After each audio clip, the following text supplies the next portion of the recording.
Hail YouTube, Dominions, Doomentites, and Archvillains! Thank you all for supporting me in my effort to save pop culture. And I would ask you please make sure you are still subbed, turn on your notification bell, and if you are not subscribed, please consider doing so. This channel could use your support. Thank you, and enjoy this video.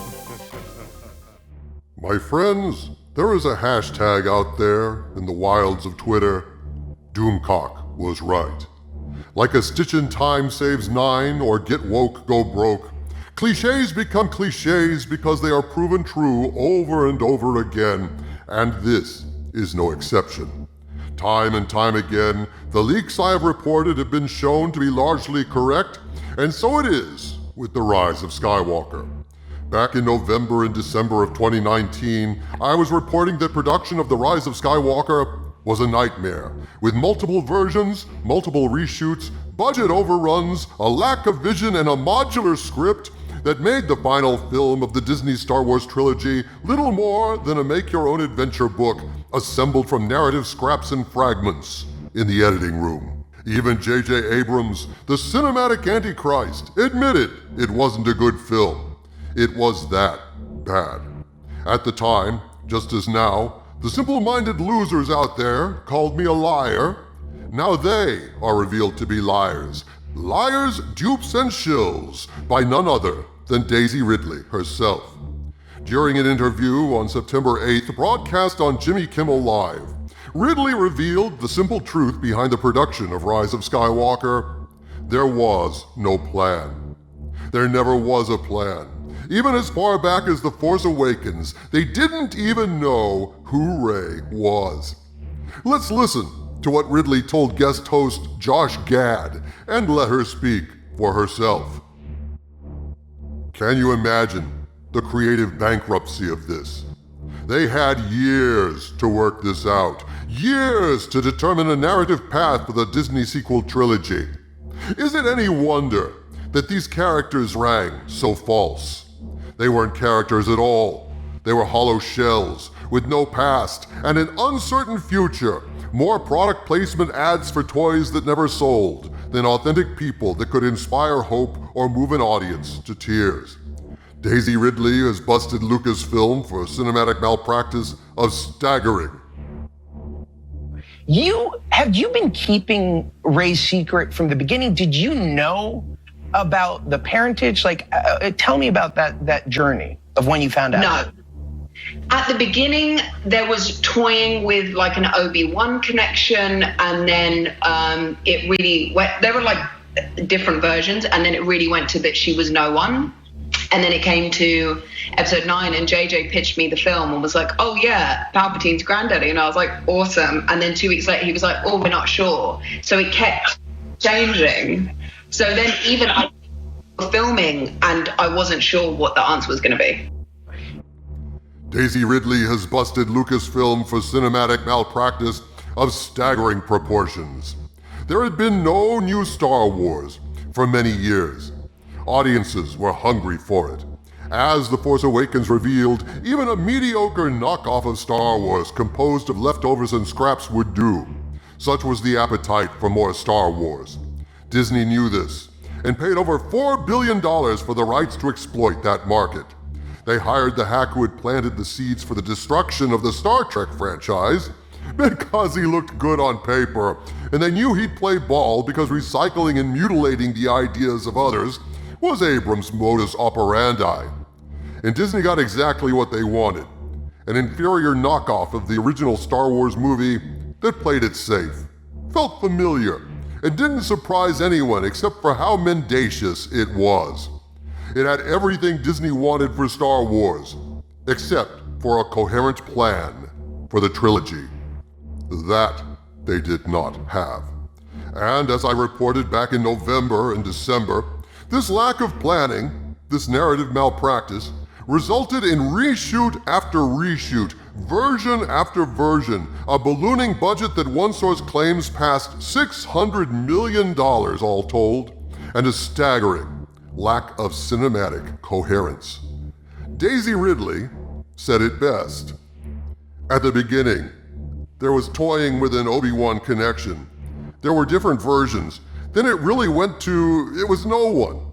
And then it came to episode 9 and JJ pitched me the film and was like, oh yeah, Palpatine is granddaddy. And 2 weeks later, he was like, oh, we're not sure. So it kept changing. So then even as we were filming, I wasn't sure what the answer was going to be. Even as they were filming, they didn't know what the answer would be. Rey didn't know. Rey had no idea herself. How sordid, shoddy, and slapdash this is. The rumors were all too true, and Doomcock was all too right. The Disney sequel trilogy was not being crafted with love and care by people who cared about the mythology, cared about George Lucas, cared about the fans. They didn't even care enough to be competent. They didn't even care enough to do their fucking jobs. They didn't have an ending. They didn't know who Rey was. Finn kinda sorta had the Force, but we never really find out much about that. Hell, we never even find out what Finn was so eager to tell Rey in The Rise of Skywalker. They were all placeholders, in search of characters, in search of a plot, in search of a clue.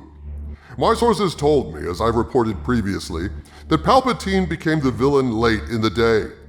Early on, Matt Smith was rumored to have been the main villain in The Rise of Skywalker, and he was rumored to have filmed that role, only to be entirely excised from the movie when executives were complaining, who is this guy? Nobody is going to know who he is or care. I imagine that Abrams probably intended Snoke to go all the way to the end as the main villain of the trilogy. I mean, that makes a certain amount of sense. But of course, cultural vandal Ruin Johnson completely obliterated that plotline when he killed Snoke in The Last Jedi. All of which goes a long way toward revealing the quintessential devil in these matters, Kathleen Kennedy. It was Kennedy's responsibility to protect Star Wars for investors, for George Lucas, and for the fans. It was her job to make sure Star Wars didn't get ruined. That's a simple mandate. It can be mediocre, it can be meh. The faithful will still park their asses in the seats, but one thing above all else, don't let Star Wars be ruined. But even that low bar proved too much for Kennedy to clear. There was no narrative coherence in the Disney sequel trilogy, no plan, no design, no vision. They just made it up as they went. And they wound up utterly destroying everything good about Star Wars when under Kennedy's management, the Skywalker saga became the Palpatine saga. Evil triumphed over good. Rey, the spawn of Palpatine, took Luke's land, his lightsaber, his sunset, and his name. Daisy Ridley has confirmed it here. There was no plan, and thus Star Wars was ruined on a whim, on a brain fart, with no more creative vision than an unlucky toss of a coin. Is this any way to run a company? Is this any way to serve your stockholders?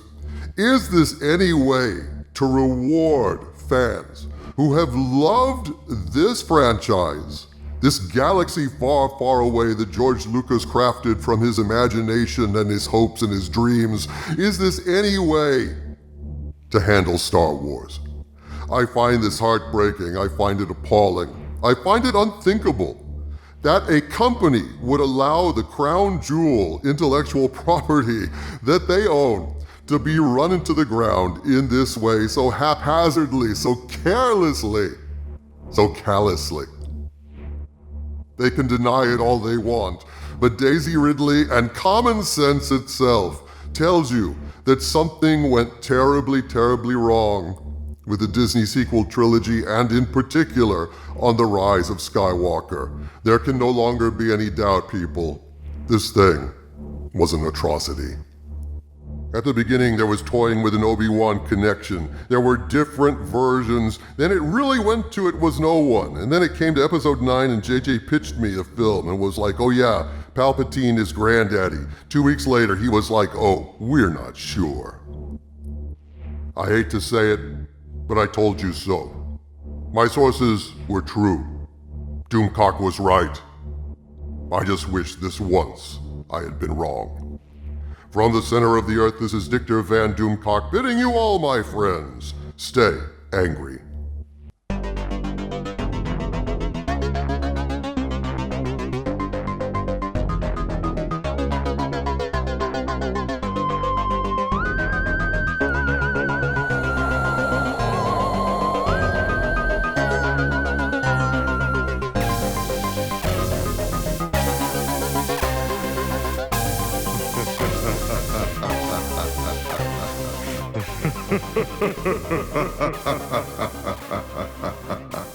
Ha ha ha ha ha.